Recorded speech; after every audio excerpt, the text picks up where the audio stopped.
So the key areas our session covered, so it was looking at grazing management. So we looked at pre-grazing yields, leaf stage and grazing residuals. So it was really based around DairyNZ's new grazing management guide. So it's an in-paddock guide. It's got photos and descriptors of different leaf stages, different grazing residuals, and so that's what we covered off in the paddock. And there was quite a lot of interest in the fact that now is a key time in terms of tillering for our ryegrasses. So we're trying to promote as many daughter tillers in our pastures as we possibly can. So that was quite interesting. So some farmers consider that like their summer crop. So if we can get all these daughter tillers established now, they're going to provide the feed for the herd right until the end of the season. So that was a key point. The other one was just looking at the grazing residuals and comparing it to their own ones. So we had different grazing residuals, a demonstration set up, and we worked our way through those and asked the farmers, were they happy with. So we had one at 1800, one at 1500, get people to stand in the one they considered most desirable. So that stimulated quite good discussion in terms of what was the right residual and the implications of grazing to either undergrazing, so leaving grass behind, so that's a cheap feed source. If you don't capture it this time, it's going to be lost, so you either use it or lose it. So that stimulated quite good discussion in terms of the idea that we had to, like one of the farmers said, we have to clean that plate every time, so we have to get the residuals right down to 1500 right now to capture that feed, convert it to milk. It's the cheapest feed source on the farm.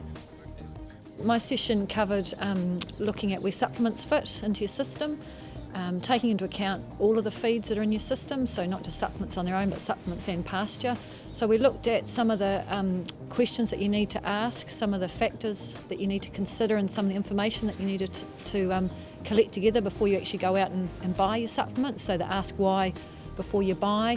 We had a look at what would be a typical milk solids response to the supplements in your system, how to calculate that and how to calculate the financial implications of that. And we also looked at what are some of the reasons that people are feeding supplements in their system and whether they could take those out, and some of the fact and fiction out there about those reasons. Okay, so when you're calculating the true cost of feeding supplements, you need to take into account what it's actually cost you to bring those supplements on your farm. So if you're buying in PKE, what it costs to have that PKE delivered, or if you're making your own silage, what it costs to get that silage in the stack. Then you need to look at the other costs that are associated with feeding out that supplement. So there's always additional costs. There's the costs of running the tractor, repairs and maintenance, labour and depreciation on the machinery that you're using when you're feeding out that supplements. So in terms of accuracy of how accurate they were in terms of assessing the grazing residuals, so we actually, because of the time frame, we let them use the booklet to do that. We have done it in the past where we've let the farmers score it without the booklet, and we tend to get ranges kind of plus or minus 400 from where it would be. So if we were standing in 1500, we'd expect guys scoring at anywhere between 19 and 1200. So we cheated a bit today. We got them straight away using the booklet, and it actually brought people together, and it led to the discussion then to more, so we can assess it now based on the photographs inside here and some of the descriptors, and then the next question is, even though people were assessing it, there was still a bit of debate around what was actually right. Was it 1800 or 1500? So that we got into some good discussion at that point. One of the most common misconceptions was the idea that you can leave a high residual now, so you're looking after your cows a little bit extra at the moment, and then that they can capture that pasture later on. So that's a common one. And basically we went through the leaf stage and how perennial ryegrass is a 3-leaf plant. It has 3 live leaves. When the 4th one grows, the first one is dying. So we got hopefully a better understanding of how perennial ryegrass grows, and then that led to, I think, a better understanding in terms of what was going to happen. Those tillers, those ungrazed tillers that you would leave behind at 1800, so you were going to lose that dry matter. So that was a key take home. message? They should be measuring their feed supply, every day when they're looking at the pasture and what the cows are going into and what they're leaving behind.